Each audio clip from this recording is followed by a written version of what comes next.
আসসালামু আলাইকুম। আমি এখন ট্রলারে প্রিয় একটা দ্বীপে যাব। ট্রলারে করে ফেসবুক ফ্রেন্ড যারা আপনারা ইউটিউব ফেসবুকে দেখছেন, সবাইকে স্বাগতম।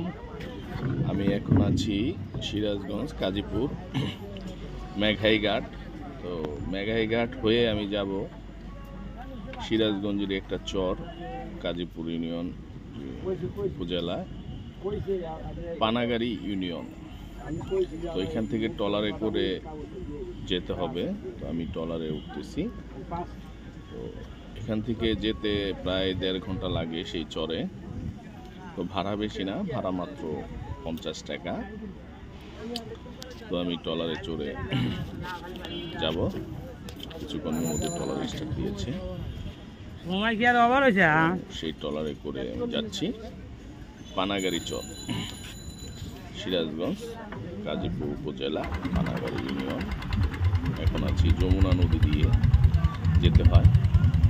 খুব সুন্দর, আমার খুবই ভালো লাগছে। আশা করি ভিডিওটা দেখতে আপনাদের ভালো লাগবে। কীভাবে আসলে চর অঞ্চলের মানুষ চলাফেরা করে, তাদের যে আসলে কী পরিমাণ কষ্ট সেটা বোঝা যায়। তাদের ওইখানে ডাক্তার দেখাতে হলে শহরে আসতে হয়। সিরাজগঞ্জ শহরে প্রায় 1.5 ঘন্টা নৌকা কিংবা ট্রলার জার্নি করে এসে তারপরে তাদের হসপিটালাইজ করতে হয়।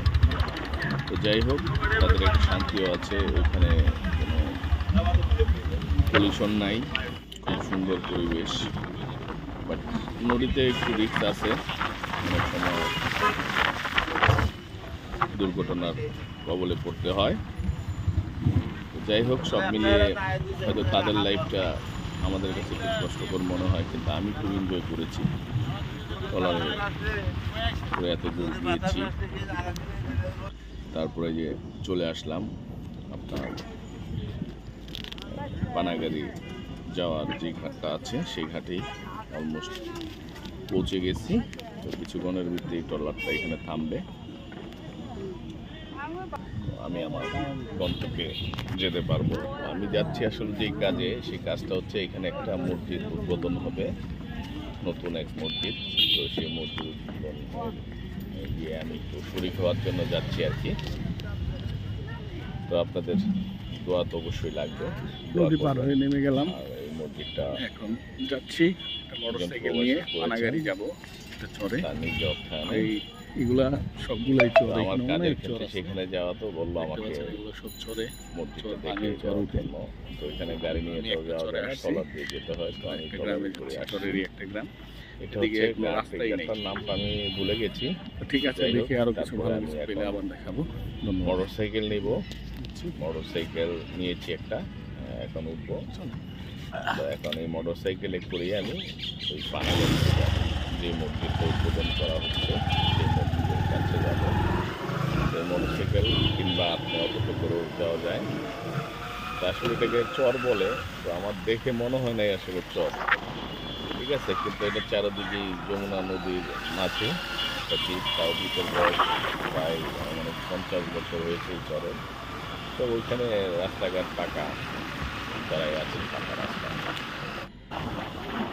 তো এই যে খুব সুন্দর রাস্তা এবং চারপাশে সবুজ, কোনো বায়ু দূষণ নাই। খুবই সুন্দর একটা পরিবেশ। আসলে এরকম পরিবেশে গেলে মন পাওয়া যায়। তো এই যে এখন মসজিদে চলে আসছি। এই যে মসজিদে পূজনীয় কার্যক্রম শুরু হচ্ছে। এখানে মনে যাচ্ছে তো জোহরের নামাজের আগে সুন্নত পড়া হচ্ছে। এই পুরো মসজিদটা ফিরে দেখেন, এটা তারা দুই প্রবাসী ভাই নিজ অর্থায়নে মসজিদটা করে দিয়েছেন গ্রামবাসীর জন্য, তাদের নিজস্ব জায়গায়। তো এই আর কি, সবাই ভালো থাকবেন, সুস্থ থাকবেন। আমার চ্যানেলটা সাবস্ক্রাইব করবেন।